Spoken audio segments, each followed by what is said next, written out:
برادران اسلام، الحمدللہ ربیع الاول کے مہینے میں چونکہ حضور صلی اللہ علیہ وسلم کی ولادت بھی ہے، تاریخوں میں اختلاف ہے لیکن مہینے میں کوئی اختلاف نہیں، تو اس لیے ہم حضور صلی اللہ علیہ وسلم کی عظمت بیان کر رہے تھے کہ اللہ کے پیغمبر نے اللہ کی توحید کو پھیلانے میں اتنی تکلیفیں برداشت کی۔ حضور نے فرمایا کہ ما لم یؤذ نبی قبلی قط، مجھ سے پہلے کسی پیغمبر نے اتنی تکلیفیں نہیں اٹھائیں۔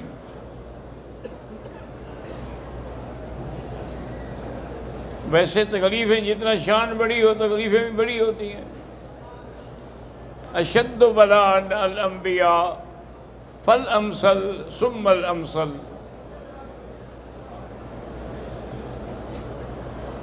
حضور صلی اللہ علیہ وسلم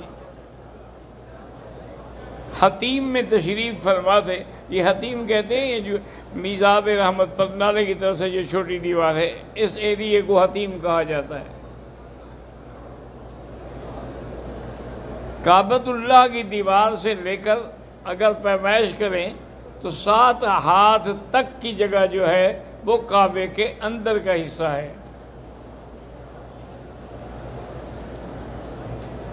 ایک دفعہ سیدہ عائشہ صدیقہ رضی اللہ تعالیٰ عنہ نے عرض کیا تھا، حضور میرا دل کرتا ہے میں کعبے کے اندر نماز پڑھوں، اور پھر میں حتیم میں جا کے پڑھ لوں، یہ بھی تو کعبے کے اندر کا حصہ ہے۔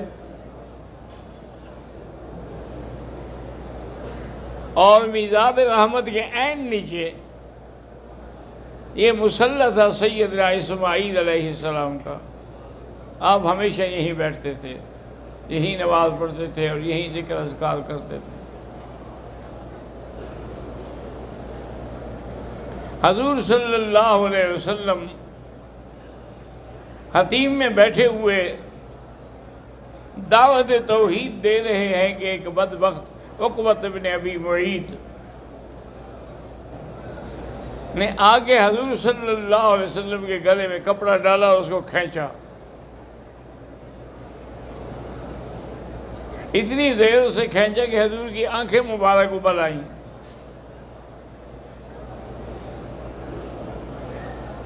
حضرت ابو بکر صدیق رضی اللہ تعالیٰ آئے، انہوں نے اتنے زور سے مارا عقبۃ بن معیط کے سینے میں کہ وہ پشت کے بل جا گرا،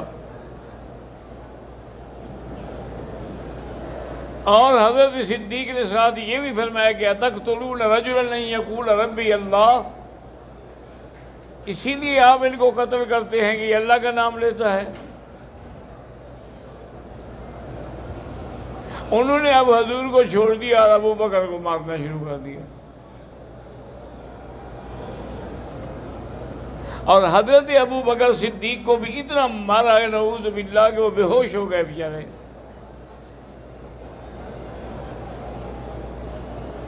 عقبۃ بن معیط اور اس کے ساتھی یہ سمجھے کہ فوت ہو گئے اور چھوڑ کے چلے گئے۔ آپ کے قبیلے کے کچھ لوگ بنی تیم والے جو تھے ان کو پتہ لگا تو انہوں نے جا کر حضرت ابو بکر کو گھر پہنچایا۔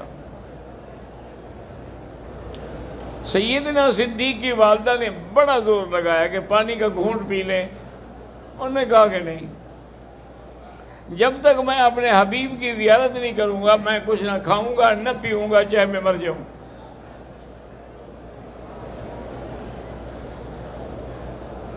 بہرحال آپ کی والدہ اور 1-2 عورتوں کو لے کے حضرت ابو بکر کو سہارا دے کے دار ارقم میں لے آئیں۔ حضور اس وقت وہی تھے۔ آپ نے جب ابو بکر کو دیکھا تو کھڑے ہو گئے اور سینے سے لگا لیا۔